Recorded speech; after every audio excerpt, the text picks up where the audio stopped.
Hi everybody, welcome back to the channel. My name is Sven and I hope you're doing great. So you've probably heard me talk about my generator DCTL before and why I would highly recommend you download it for free from my website. Today we're having a look at the new version that just came out. Let's start with going through the different patterns again. The default X ramp and the Y ramp, as well as the X times Y ramp, didn't change at all. The 4-color gradient, however, now supports the stepped ramp mode as well. This will create color patches in the viewer and distinct points in the vector scope. Vector boundaries received 2 mini updates. The third row now correctly shows color patches with 50% intensity. The old version had a small bug here that showed a lower intensity, so this is fixed now. And the pattern now also supports the stepped ramp mode. Ramp and patch received the biggest overhaul of all. For one, you can see the slider for choosing the patch intensity disappeared, but also, as the new name, ramp and exposure patches suggests, you can see multiple patches at the same time instead of just one filling the entire bottom half of the screen.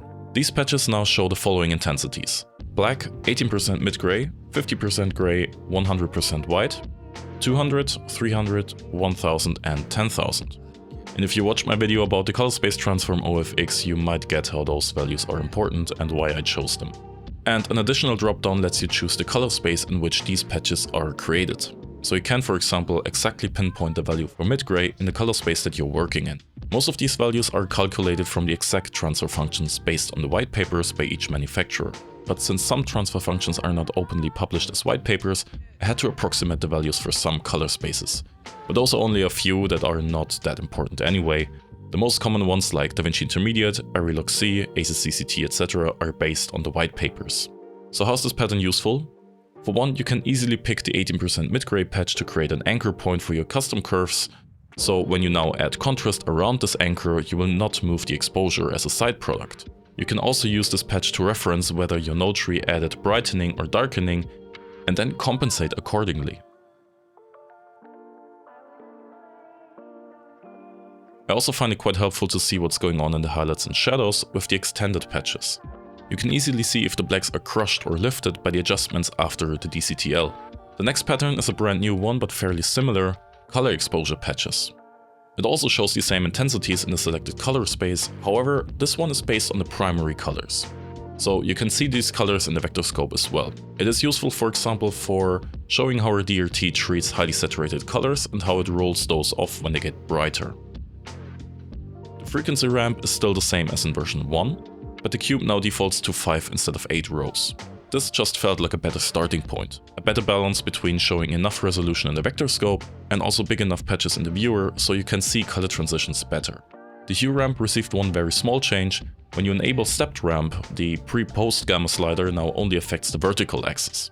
So the hues stay the same, but the brightness will be adjusted. Also, with the new hue rotate slider, you can move the pattern horizontally. Similar to the hue ramp is the hue borders patch, which features similar gradients. However, this one is split vertically into 3 different levels of saturation. The lowest one uses low saturation that roughly represent the colors most prominent in a working color space, like DaVinci White Gamut or Arri White Gamut. The second level represents colors of higher saturation that are more uncommon but still appear in the working color space from time to time. The highest level of saturation is solely focused on edge cases. They're still important to look at, but they are pretty uncommon in a normal grading situation.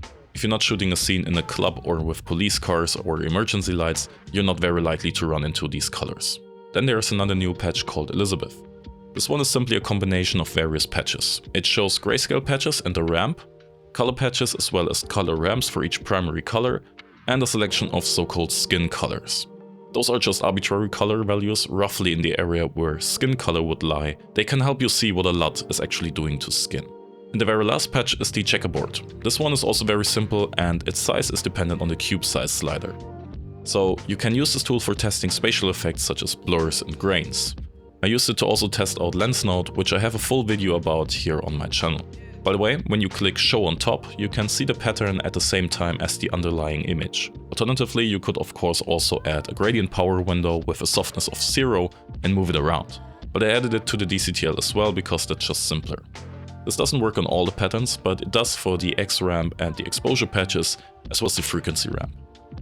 The plugin is still free to download with the link in the video description. But you can also pay what you want if you want to support the channel, it really helps out. So please consider subscribing to not miss out on upcoming episodes, and until then, I'll see you in the next video.